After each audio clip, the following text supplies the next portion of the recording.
Thank you so much. We have a tradition. We give a golden thumb to our filmmakers, and this is Roger giving you a thumbs up. Thank you so much. Thank you.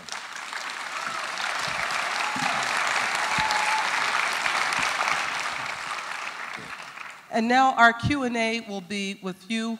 Let's call out Robert Townsend.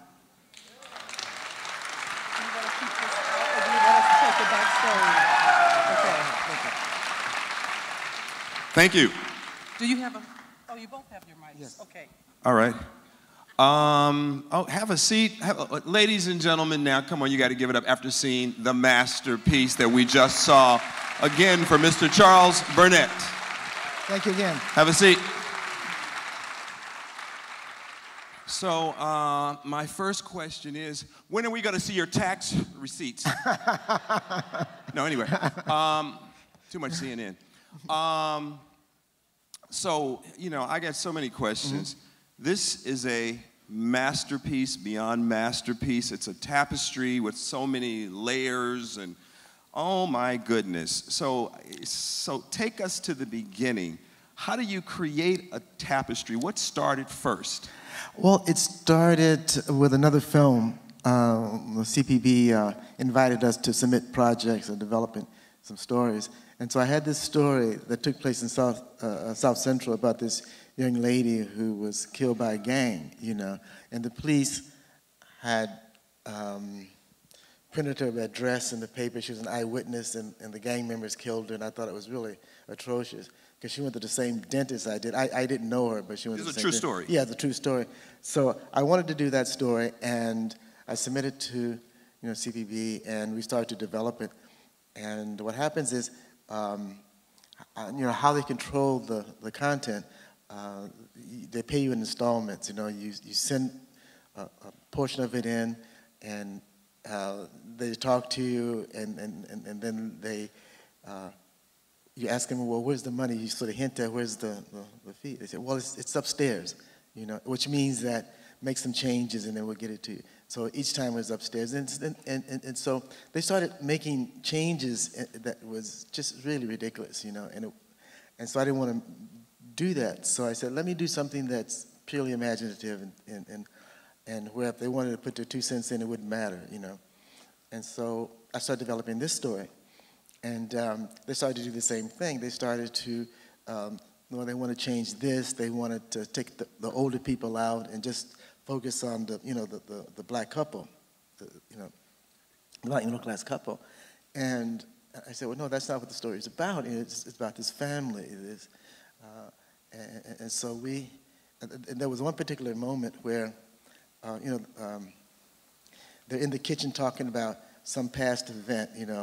Harry was involved in a murder or something like that. Right. And so it goes on a bit long, and so they said, well, it's long, and do you need that? And I just seen a Horton Foote a show that they did on PBS, and I said, well, Horton Foote had a very long scene in his movie, somewhat like that, talking about the past, and they said, well, you're not Horton Foote, Okay. Wow. Yeah, but justice came at the end. I'll tell you about what happened years later about that. So anyway, this went on, and so they would say, I said, well, where's the money? Because you sort of depend on those checks. And so they said, well, it's upstairs. And so finally I got tired of that, and I said, look, I can't make these changes. And so I got the script back, and they wrote me this awful letter talking about, I'm not going to be a writer. I'm not going to, do anything, really. And so I took the film back, and luckily Katie Chubb and Linda Calisas, who's here now, and called and said, well, what are you working on? I said, I have this project no one wants, and so they asked me to bring it in. I did. And was it this script? Yeah, it was this script. So you had, by the time you went through this whole process, you had come away with this screenplay. Yeah, I had written the script and everything, and they didn't want it. So, they wanted to make changes, and I didn't want to make changes. So I was taking it around, and then just happened that Connie Chubb called and Linda Galissis and said, well, what do you have? I said, I had this story, and I sent it to them, and they liked it, and so they called up PBS to find out, or CBB, why didn't they like the story, because they did, and they said, and Connie said, well, asked them, well, did you see Night of the Shooting Stars by the Taviani brothers?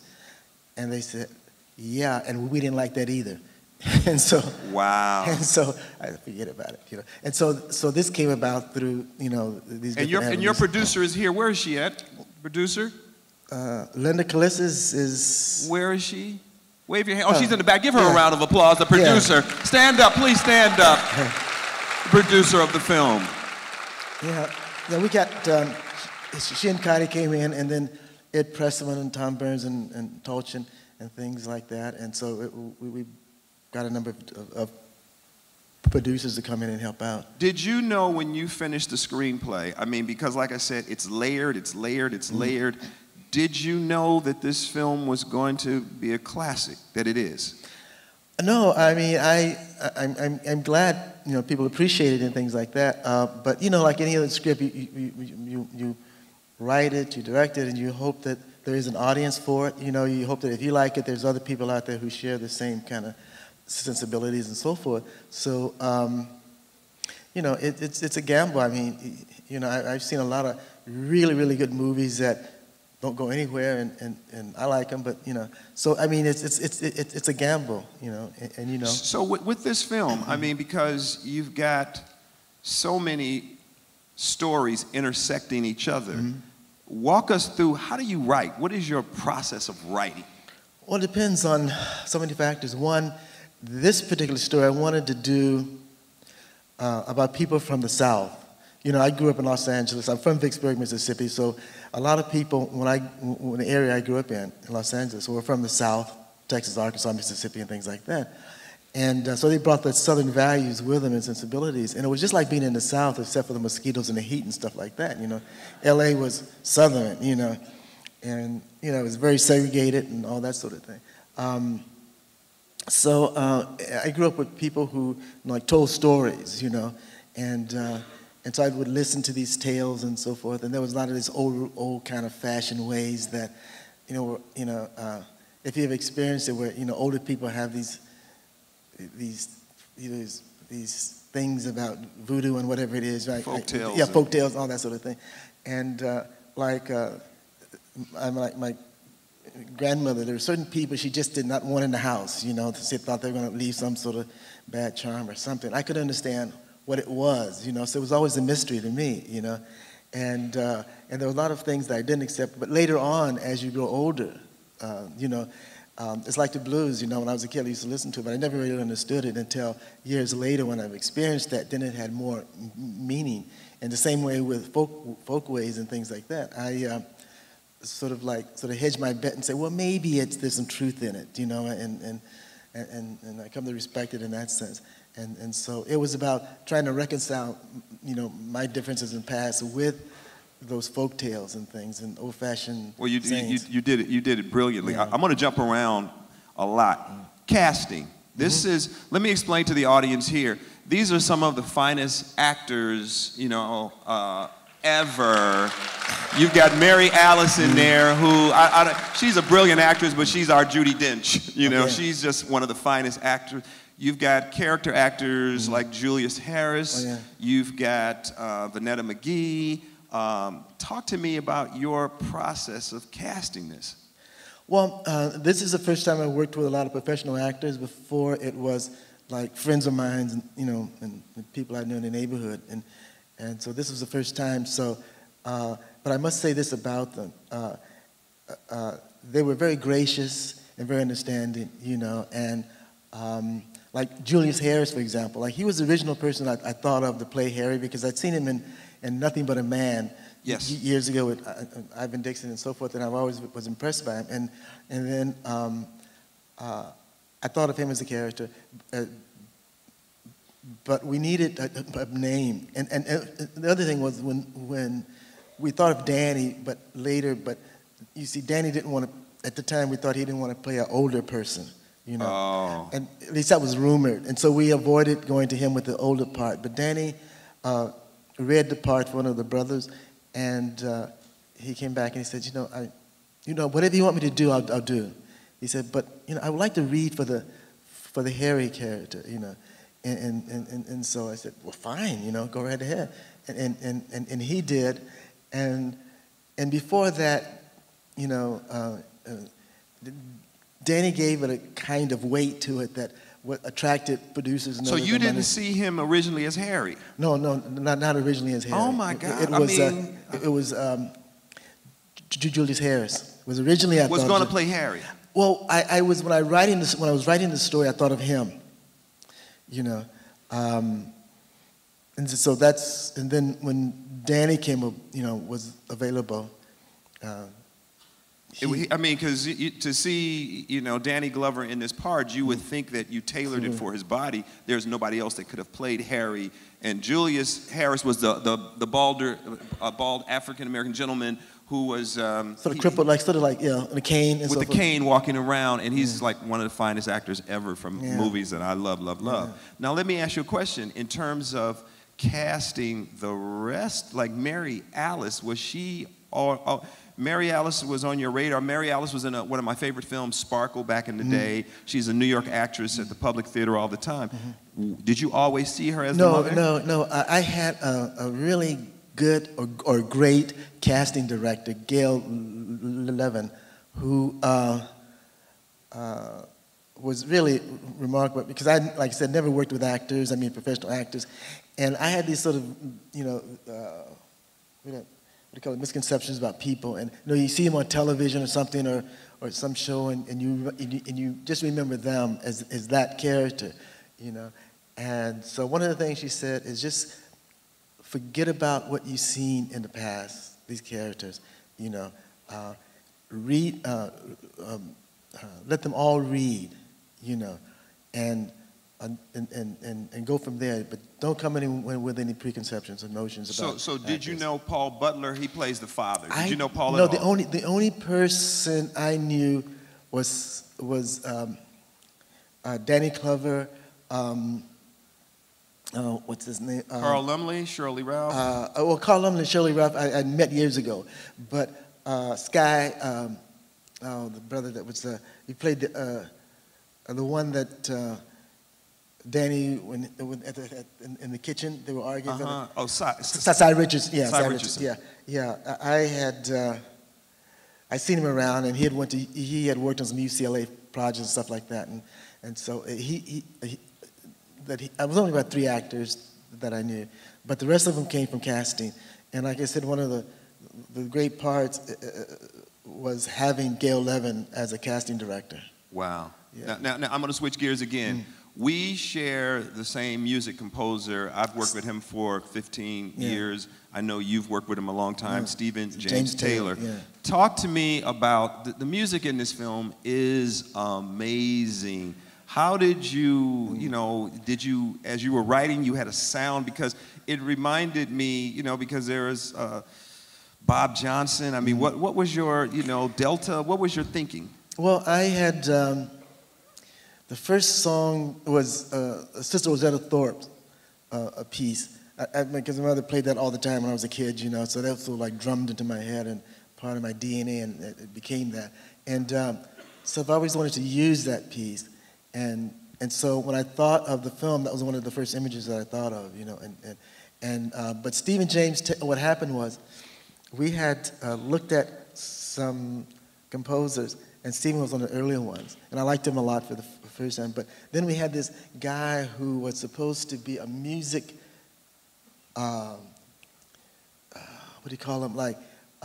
Prodigy? No. He, got music from different sources and things like that. He put it together, music, and was supposed to make deals with, source music and what have you, cues. And records and things. And so he said, look, I can get you all this, an orchestra and all this kind of stuff, and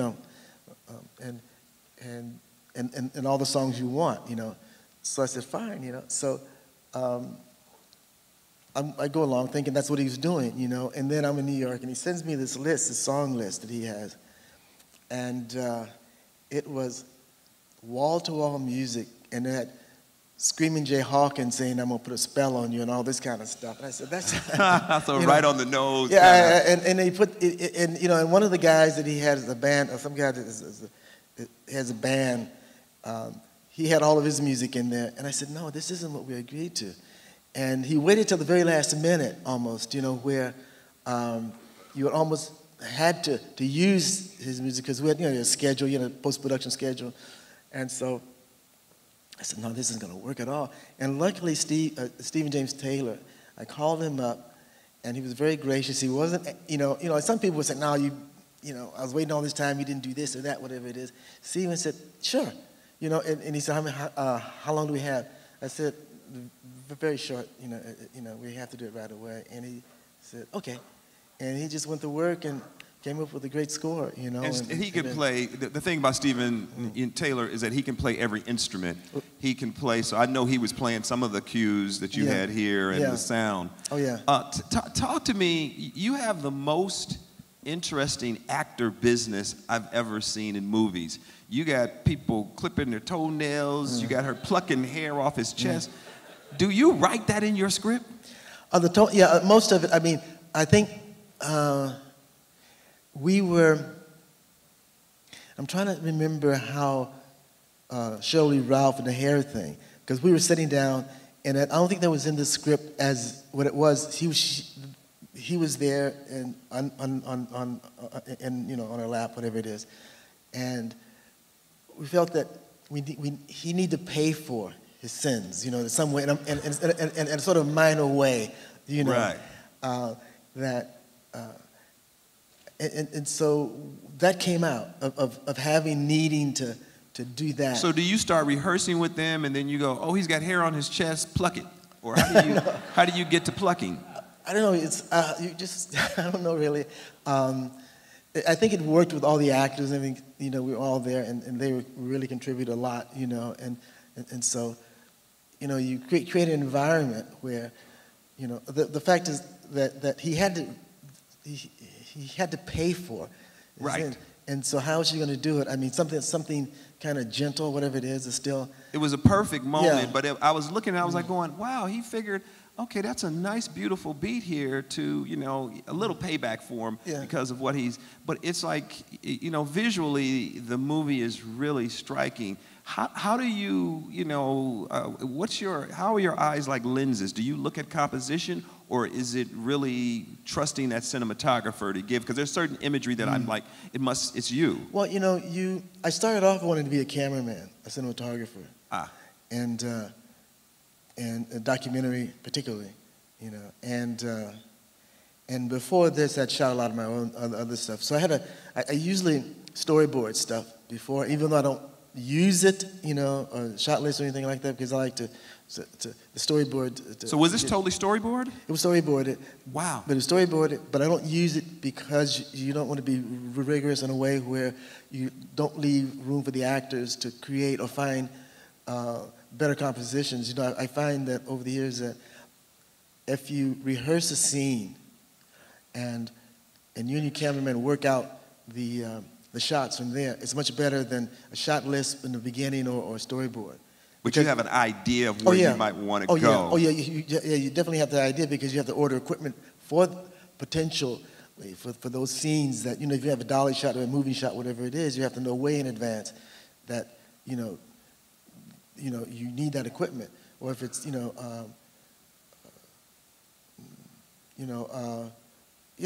really have to have it. The thing about it is, when you do independent film, as you you don't have much time for rehearsal or anything else. You have to be right on. Right.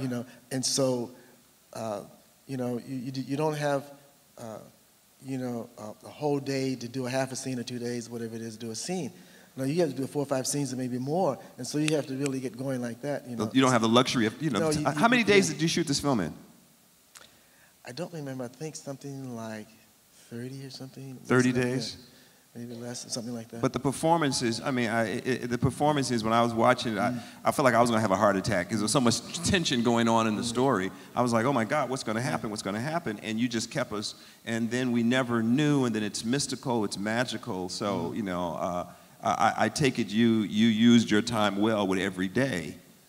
The success this film has had, you didn't anticipate it, you know? Well, it really hadn't had success, really.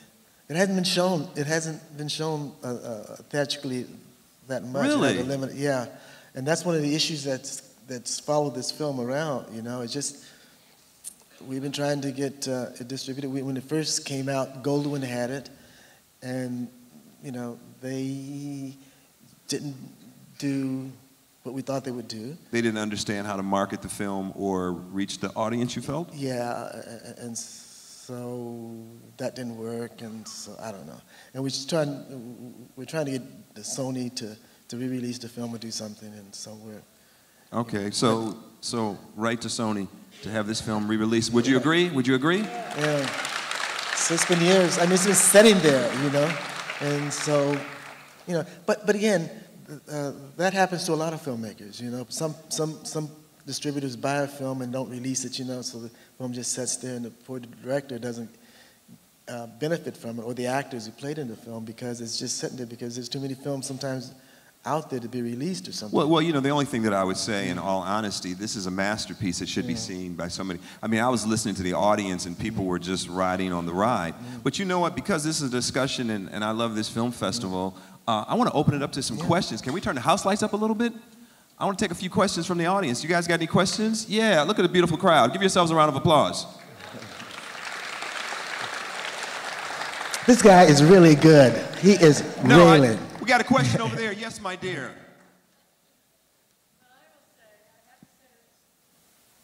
I have loved Killer of Sheep the way I love a human being. I think it's one of the most beautiful films. It's just lived with me for so long. This film clearly enters that realm. I hadn't seen it before. Killer of Sheep has such beautiful black and white compositions. In this film, you worked with color. I wondered how that would be. And it was gorgeous and meaningful and restrained. And I wonder, could you talk about how you work with color and how you've been thinking about it lately? Good question. Yeah. I did some other color films. My Brother's Wedding, The Horse, and several When It Rains and things like that.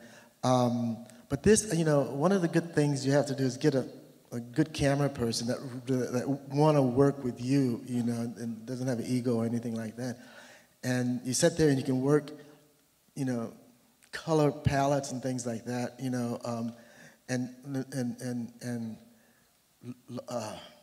Lloyd, what's the camera's? I have this block now. Yeah, thank you. Walt Lloyd, yeah, thank Walt you. Lloyd. Yeah. You get popcorn for that gentleman. Yeah. I must apologize to him. Well, things I haven't talked to him in a while, but yeah, Walt Lloyd was great. And he came up with this, we were trying to find a color, and he had this tobacco filter that we used, you know, which gave it that sort of somewhat tinted look, or like tobacco look, whatever it is. And so, but I must say, one of the things is a cameraman is really essential, but you really have to have a good production designer, a good wardrobe person, and all of those things come together, because you can have a great camera and the scene is flat, or it doesn't have, you know, you can't light that interestingly, you know, unless you have, you know, all these things in the background and stuff. No, I thought the production design in this film was amazing. Like when the guys were in the garden, you created that whole garden with the chickens and all of... Yeah, it was the backyard. It was Penny Carter, who was a production designer. Brilliant. And she worked on another film I did too, so yeah. And Vita Campbell was the sound person, and we had a lot of really good people working on it. And all of them, one of the good things about it is they become friends, and a lot of them were friends of mine. I worked on, you know, other films with them. And so it's really good to have people that they know your taste. Yeah, they know your taste, shorthand. and you know, if you had to go they'll go an extra mile for you and things like that, you know. So it's good to have good people around. Another question in the back, my dear in the back. Yes. Is somebody going to bring her a mic? To your right, towards the right, back. right there. Oh, yes, sir. Yeah, the sexy lady right there. Yes. Yes. Oh, they're walking kind of slow. Oh, I'm sorry. To your right. Oh, who has a mic? Oh, you have a mic over there? Oh, I'm sorry, they didn't tell me. First of all, thank you for sharing a piece of our experience, because it reminded me of going to my grandmother's house where it always smelled like burnt hair because she had to burn the hair, you know, without leaving it in the house. But the film is so subtle, and without getting sort of like, woo, how did you talk to the actors about the type of film you were making and their sort of how that they were to work in that world so that the subtlety and what we get is maintained by the actors? I think one of the interesting things about talent and is that there are a lot of, you find when you're doing casting, all these people come in to read for the part. You know, some not gonna get the role, but I mean, they just bring everybody in. And then you can see, you learn a lot from these different takes of the project, of the character, for one thing. I really like that part of casting because. But what do you say to the actors? Because every performance is so rich and moment to moment honest. What do you say? Well, two things. One, like I said, you have to have the talent, and you have to know specifically what you want from that particular scene or that moment, you know. And you don't necessarily have to like tell them specifically all the things you want out of it, you know. But there's some way of expressing what you need indirectly in a certain way. Like, for example, I was working with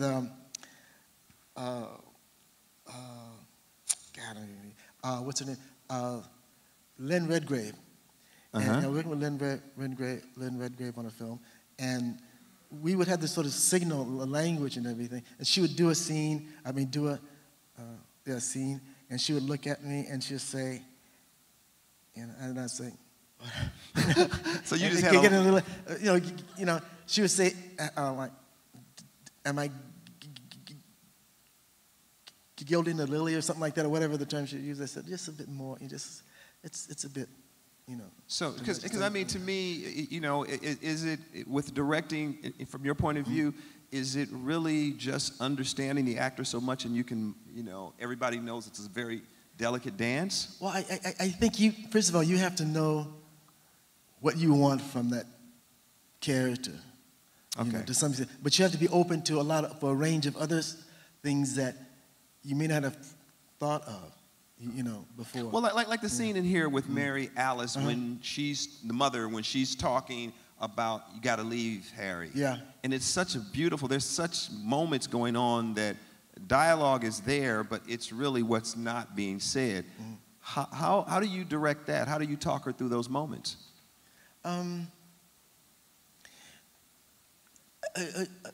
Again, you know what you want from that scene. You know, you know the character for one thing. For example, it was very complex. I mean, she plays a complex character in a way. It's very subtle and simple on one level, but if you look at it, she is the one who's responsible in many ways for Harry invading this whole thing, because she invites him in. And we're talking about empathy and all this stuff earlier today, but like she has this thing about everyone is innocent until proven guilty. You know, everything is innocent, even, you know, like she rejects good advice from Hattie, who tells him Harry is a devil, he's poisonous. And she says, but he hasn't done anything. I can't convict him of anything, you know, he hasn't done anything to me and so forth. But because of that, she invites this trouble. But the other thing is, what makes it a little interesting, is that you don't know if Harry is actually good or bad. Because everything you see Harry, it's all circumstantial. Right, you know? He hasn't done anything, really. Yeah, I mean, he's kind of had an influence somehow or another, an impact on the family, but he isn't like this terrible evil person. Even in his past, when he was talking about, you know, this murder of this person, he says, I can't remember if I was a part of it, or if I got my story mixed up with other people's story and things like that. He can't remember. And people do that sort of thing, you know, when, you know, you can't remember, was I involved in that or who did what or whatever No, it is. it was a skillful Yeah. performance that you know, Yeah. that you crafted. It Yeah, really was. Yeah, and so those are the kind of things you try to, to get out of a performance, where there's this, we talked about ambiguity and stuff, where you're not sure of the meaning of certain things. On one hand, it can have double meaning or whatever, so you try to get this ambivalence to come out where audience feel, it's unnerved because they're not sure of, You can't really. I mean, no. I thought Yeah. it was. I thought it was Yeah. absolutely brilliant. Yeah. We're gonna take another question. From the balcony to your right. Oh, over there. Oh, okay. The good Yeah. seats. Hi, this is my second time seeing the movie. Great work. I think I get the surface of what it means, but I was wondering with the opening credits, what does it mean when the grapes are burning? Is it a representation of how Harry's going to try to destroy this family, or what was it? You're looking like Roger's young son up there. I was like, what's going on? He does, I think. No, it's, one of the thing is Gideon, he's lost his Toby, and he's actually sitting outside in the backyard near the chicken coop, and he's dreaming, has this nightmare, and what you see in advance is this nightmare. It's not really a nightmare, but it seems like fruit burning and the shoes are burning and all this kind of stuff like that. But it's kind of in that sense, it is his definition of hell, whatever it is. It's a sort of a gentle hell, but anyway, it's not the one we see like in Dante's Inferno or whatever else. But that imagery at the beginning with the burning shoes, how did that come to you? I just have an image of it, just imagine how to start a film, how to make it interesting, and that sort of thing. And it just comes. I mean, when you're creating, do you listen to music? I mean, are you Sometimes quiet? I do. Yeah. What kind of music? Well, all kinds. I'm sort of eclectic. Oh, get home safe, and if you're driving, drive fast.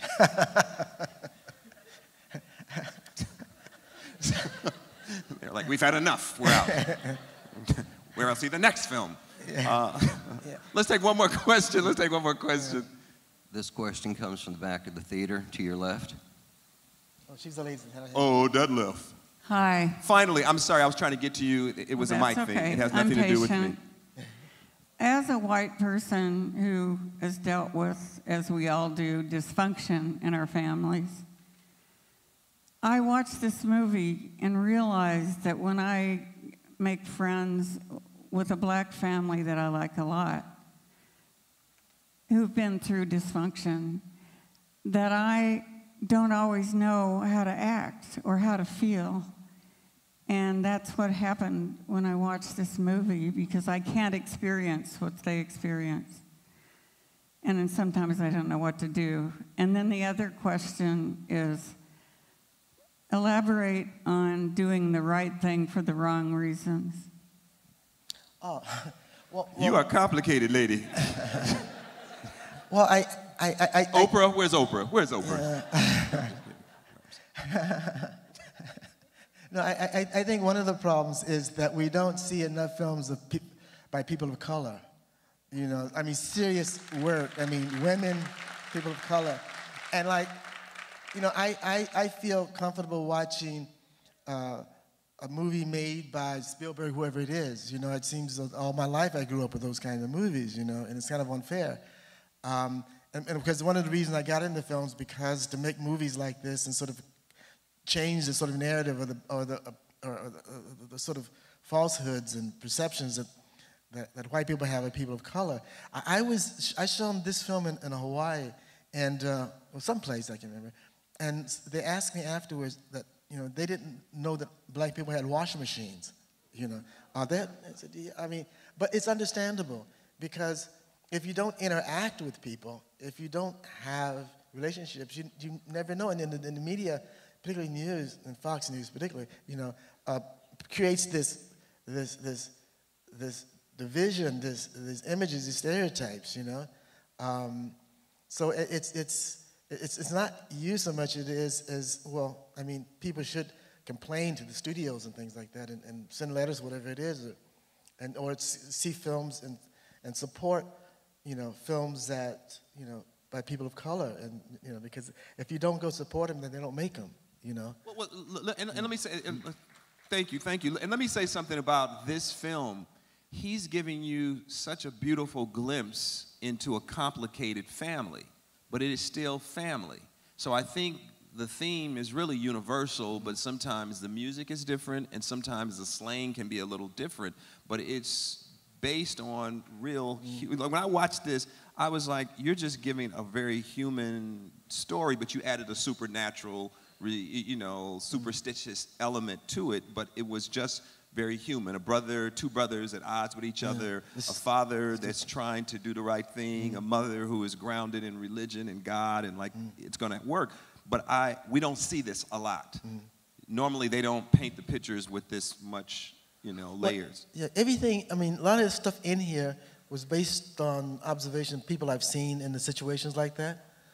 Like I used to raise pigeons. The kid was playing the trumpet. I used to play a trumpet when I was a kid, and it, I used to, when I come home from school to practice, I would raise my window up and stick the horn on, just irritate everyone I can. I was wondering where you got that from. I was like, how did you come up with that? And I was like, you were that kid. No, in fact, that was my son, the oldest son, playing. At the time, he was a kid, but he's older now. But no, I used to, for some reason, I don't know, I had a bad speech impediment, and so I guess some way to get even, You would play that, so you would torture your neighbor. I would just disturb everybody, up and down the block. You hear me blowing my horn, things like that. And you added that layer to the film. Well, yeah, it's a part of, the reality, things like. I'm not from a middle class family, but I am from the South, and we have a lot of these, feelings and things that these myths and things like that. So that's probably the only part that's autobiographical to some extent, Wow. Your other question was about you get the right thing from the bad. Yeah. Well, I think that's whatever paradox and irony when,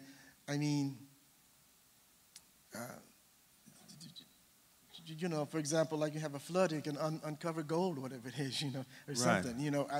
I can't think of anything at the moment, but and like when Harry was saying that, he was saying, well, that it could have caused the race riots, that people could have got killed. Well, that could, in a negative way and a positive way, that could bring something to a head, like. No, I know what you're saying. I know, sometimes I always look at however the situation looks bleak or bad, always look for the positive. Like something really great came out of it, even though at the time it looked like it's the worst. Yeah. Let's take one more question, then. On the floor, right in front. Okay, right, okay. I got it that time, I was fast. Hi, I'm Laura. Hi, Laura. Foreshadowing seems to be an essential, element in your films. Can you explain further your ideas behind that and how you integrate it foreshadowing? into others? Yes. Well, I think one of the things you do want